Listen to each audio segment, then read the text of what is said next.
What's good? Here's Russell Kenner. Today I'm going to be discussing the recent episode of NXT. Finna jump right into it.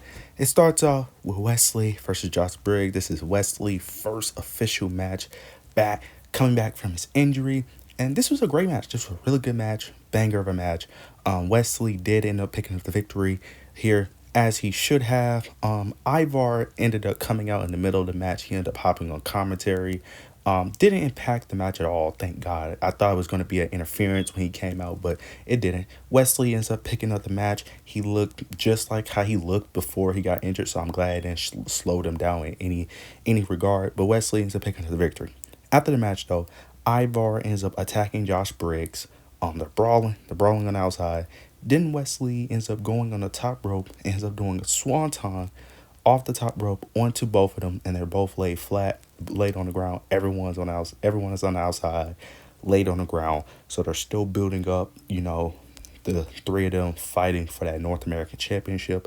I wonder how that's gonna play out. I'm assuming Wesley will win if they do like a triple threat or some sort, but I'm curious to see how that plays out because I don't see Oba Femi losing anytime soon. So maybe they'll have some shenanigans where Josh Briggs or Ivar ends up facing Oba Femi and then holding off the Wesley match. Because I want to see that match, but I think if you're going to have Wesley face Oba, you kind of have to have him win that match. Or maybe they could do like a multiple, title opportunity where Wesley lose the first one, then wins the second time or the third time. Maybe they could do that. But if you're going to have Wesley face Oba Femi, I kind of feel like he should win. But it was a good match, and it was a good first match for Wesley. Now we get a segment with all the tag teams.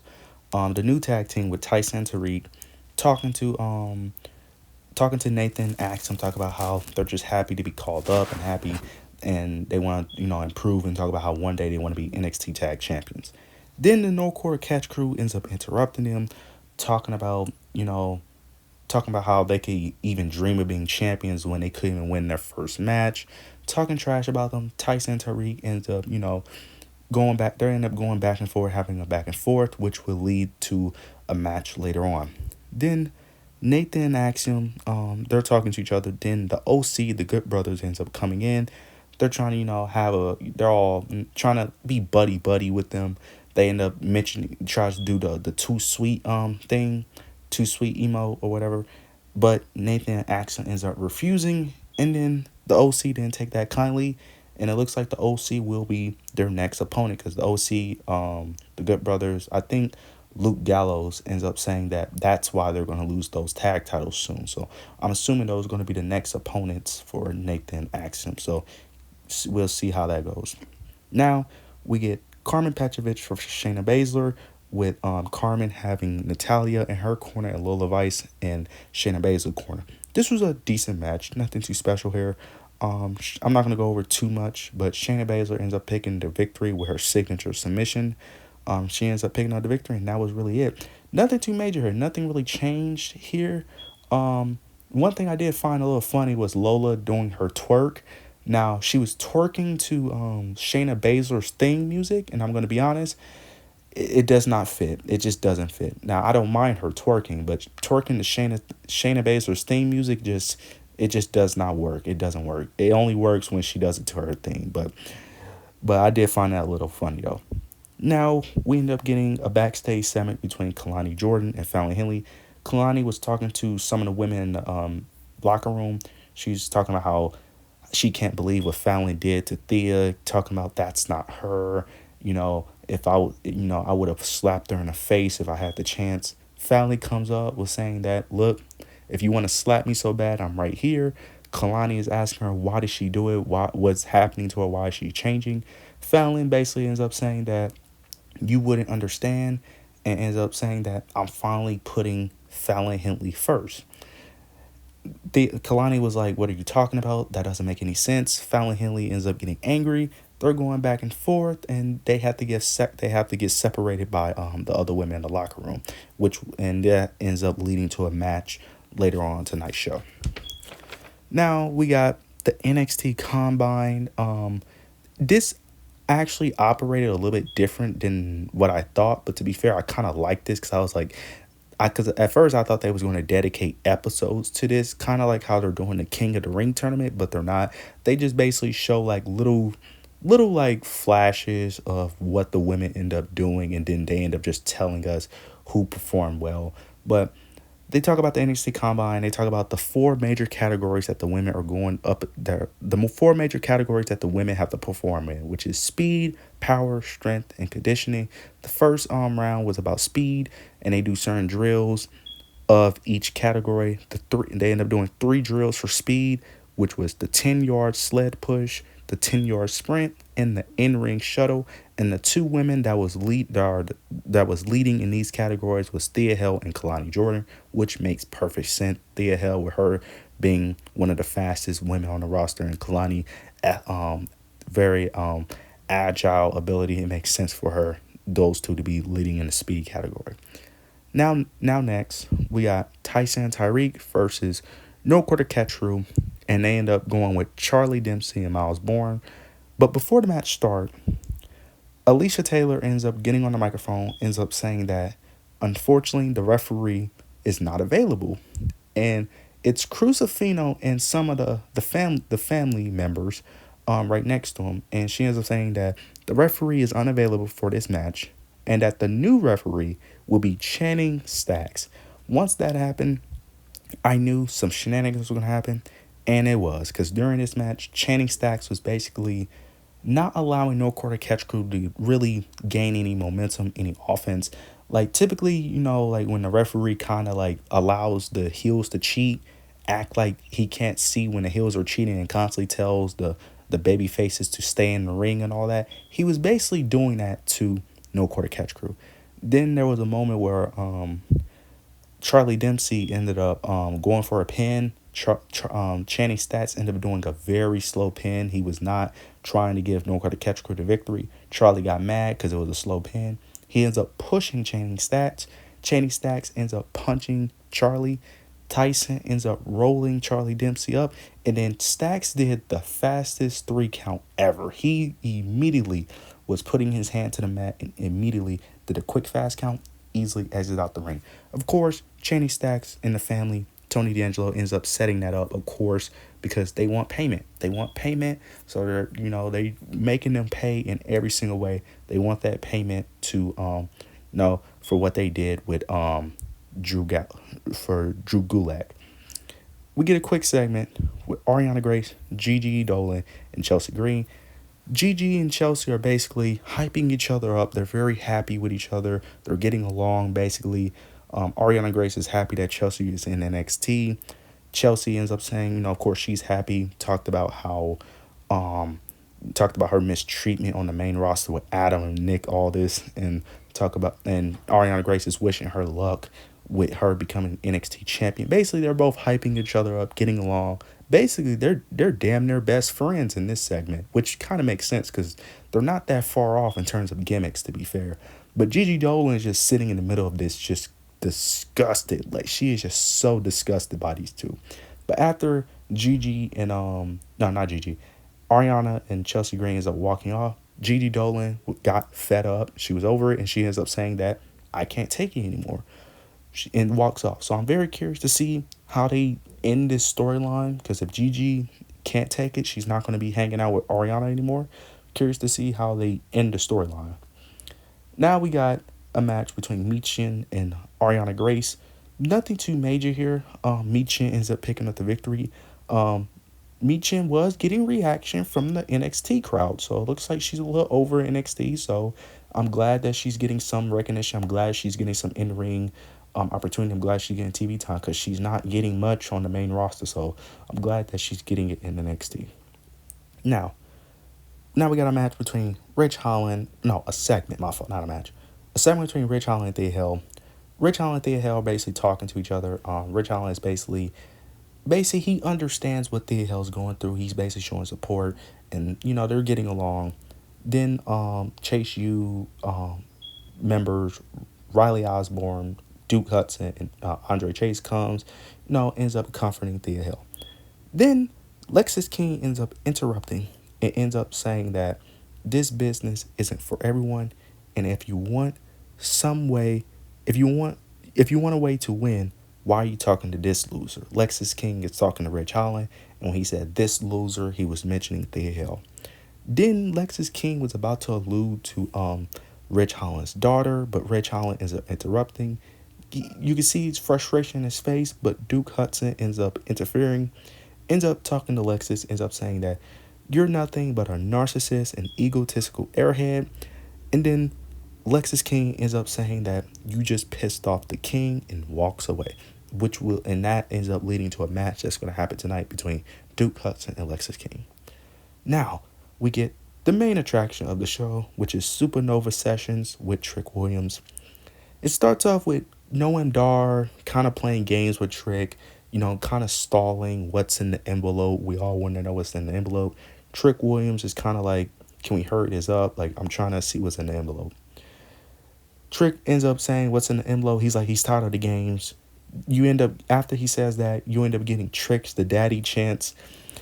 Noam Dar ends up saying something, but the crowd is constantly chanting Trick's the daddy, and you could tell by his face that he was kind of like, he was a little, I wouldn't say uncomfortable, but you could tell like the crowd reaction was getting to him. Then Lash ends up showing the picture, and it's a picture of Noam Dar having his foot under the ropes when Trick Williams was pinning him. They end up showing it on the TV screen. Then Noam Dar ends up saying that this victory, the victory that you got on me, is what gave you the momentum to slay Ilya Dragunov. Everything you have built is a lie. You are nothing but a good trick. And he ends up saying that I'm going to expose you. Trick ends up not really being, his reaction, he wasn't fazed by this. He ends up saying that, is this all y'all got? This is what y'all brought me out here for? Then, I don't know I don't know his name, but the guy with dreads that's in Metaphor, I don't know his name. He ends up saying that your leg was under the ropes, your win was fraudulent, your championship reign is fraudulent. Trick ends up interrupting him, ends up saying that, what's wrong with you? Do you not speak good English? Do I need to smack you back to the motherland? Which I thought was hilarious. Then he ends up saying that was a trick question, by the way. Then he ends up talking to Noam Dar, ends up saying that if you wanted a championship opportunity, all you had to do was just ask.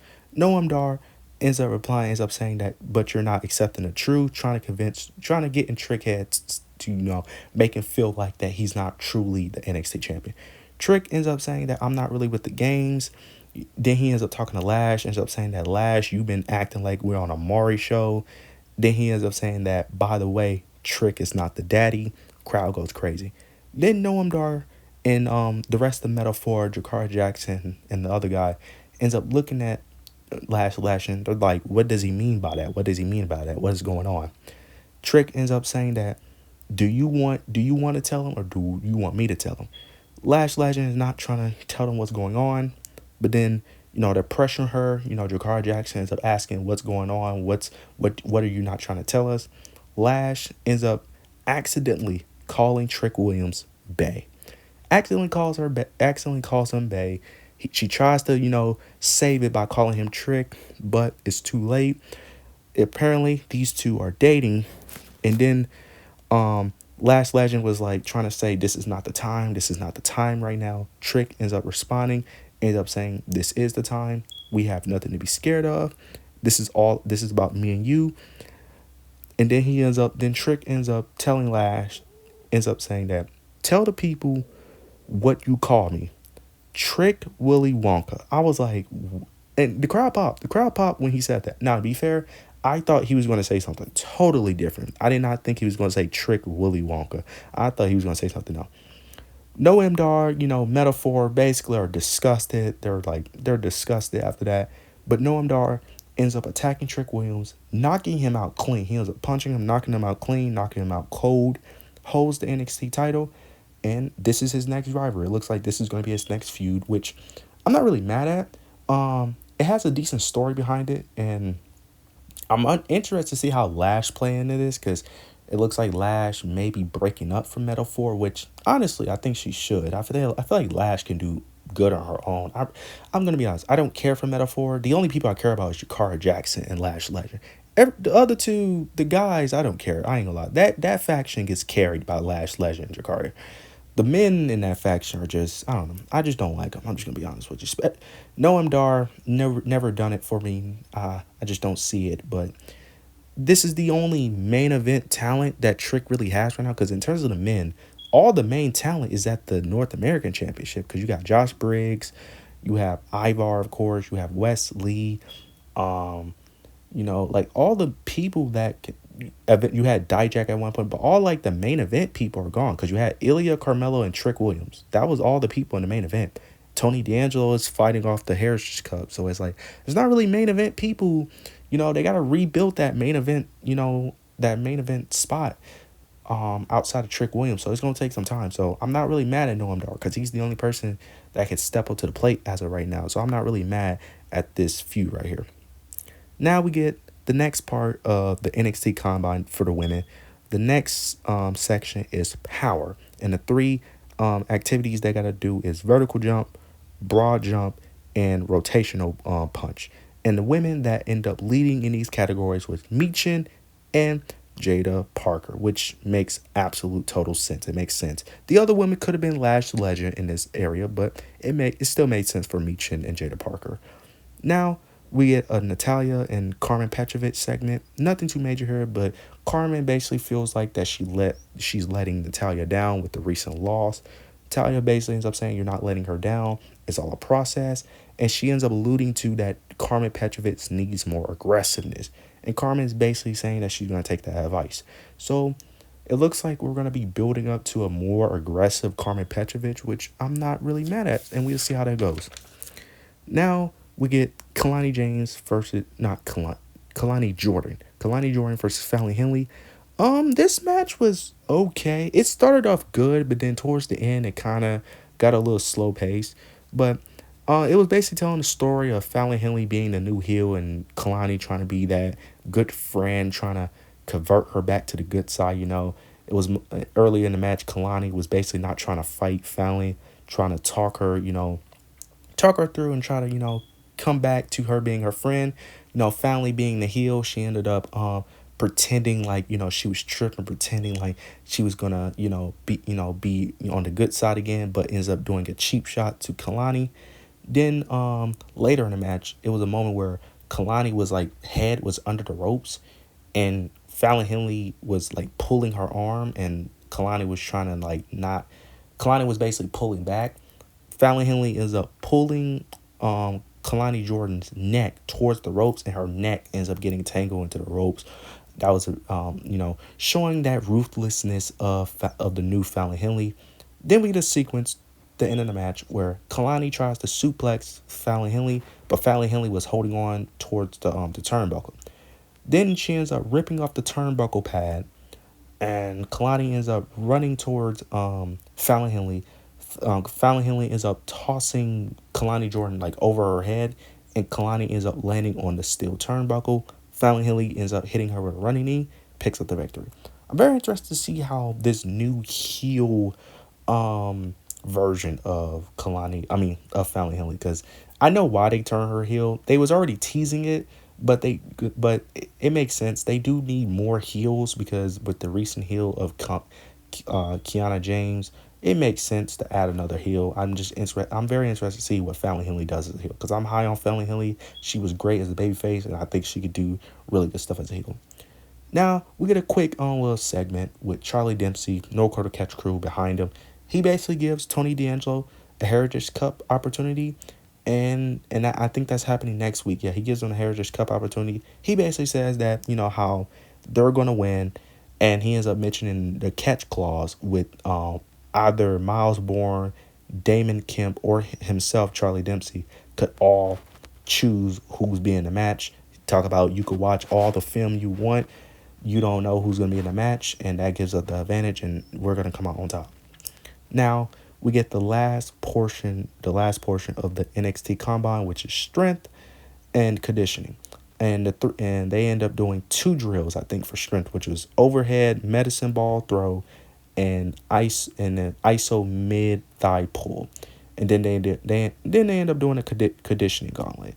I don't think they end up saying who won in this area, if I'm not mistaken. Oh, wait. Lash Legend was one of the people that was very impressive in the strength category. It was Lash Legend and Ren Sinclair. Yeah, those are the two women that end up breaking out in the strength area. Now we get to one of the last matches on tonight's show: Lexis King versus Duke Hudson. Nothing too major in this match happened towards the end. Lexis King had the upper hand. He ends up going to the outside with Thea Hale. Thea Hale and Lexis King are going back and forth. Lexis King ends up coming back in the ring. Duke Hudson ends up taking advantage. I think he ends up hitting him with a clothesline. No. Before he got in the ring. Yeah, before he got in the ring. Ridge Holland came out with a steel chair. Lexis King saw that, goes in the ring.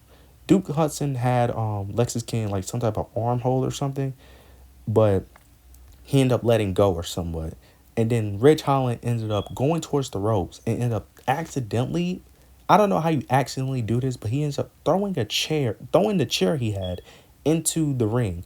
The referee ends up tossing it out, but as he was tossing it out, Duke Hudson picked it up at the same time. So I don't know if Duke was finna use it or he was finna toss it out. But that ended up distracting Duke Hudson. Lexis King ends up taking advantage and ends up hitting his finisher, picks up the victory, and Ridge Holland ends up costing him the match. Now we get to the combine results.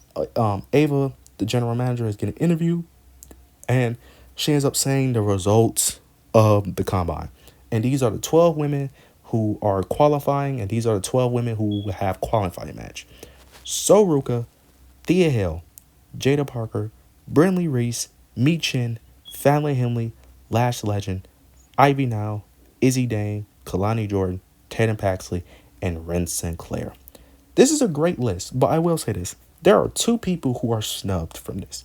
JC Jane and Lola Vice. Now, I will say this. Now, I will allude to JC Jane because she's a part of a storyline, so it makes sense why JC Jane not in it. Because originally I was mad, but later in the episode, it makes sense why. Now, Lola Vice, it kind of don't make sense if I'm being honest, because I understand she's in a storyline with Natalya, but maybe that's why she's not in it, but I feel like she should be in this, but it makes sense why, because she's in a storyline with Natalya. Now, based off the 12 women, there are 5 women that I feel confident that are going to be in that ladder match. The 5 women that I'm confident in are Thea Hill, Jada Parker, Fallon Henley, Lash Legend, and Kalani Jordan. It's really that 6th spot. The only person that I could think of is So Ruka or Tatum Paxley. The only issue with Tatum Paxley is mainly because she's a part of the whole NXT championship storyline, because the whole reason why she was obsessed with Lyra was because she was obsessed with the title.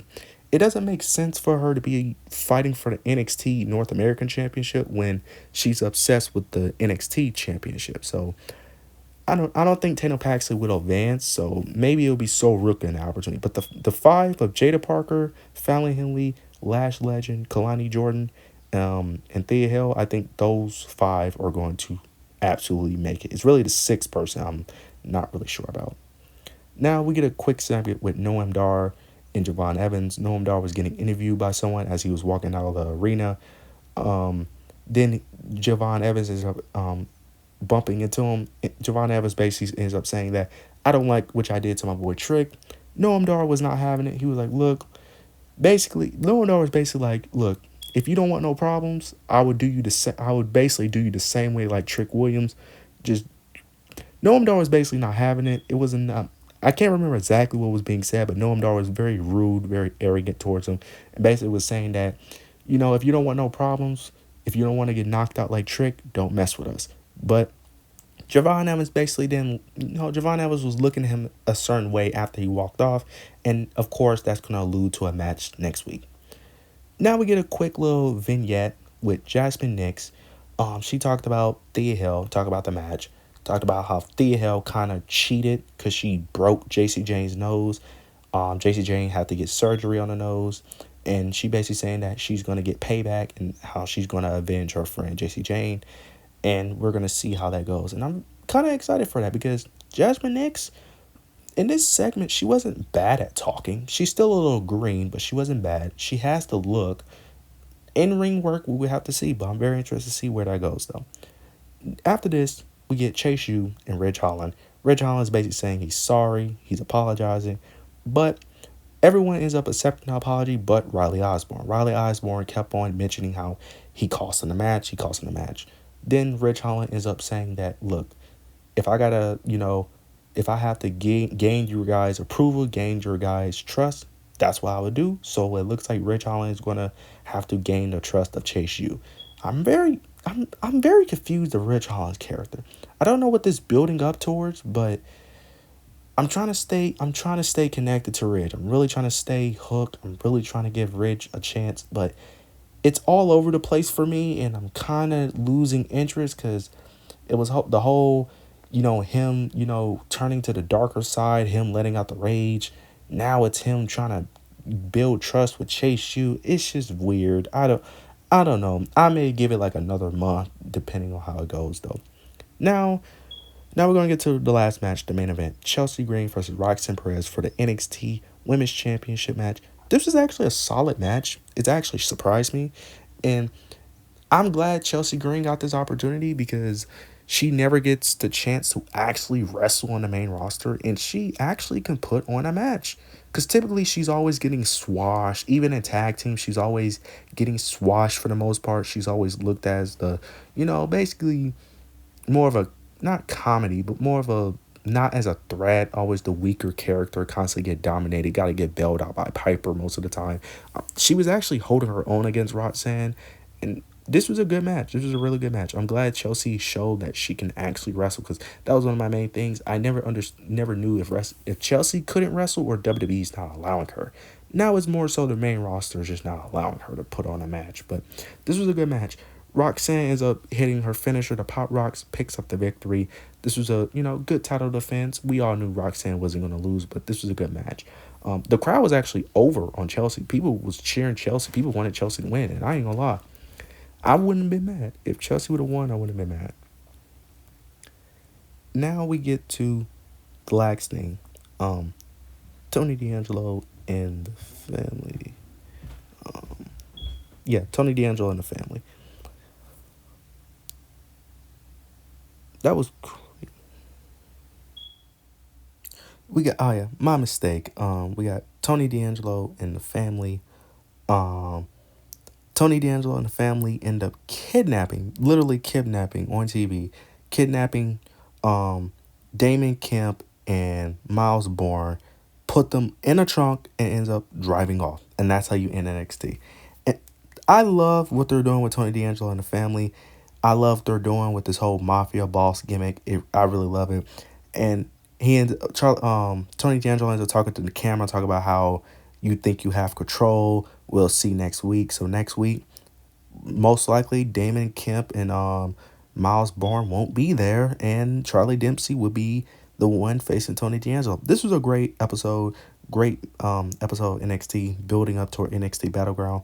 Very interested to see how the qualifying matches work and wonder who advanced. But this was a great episode. But you guys let me know what you guys thought of tonight's episode of NXT.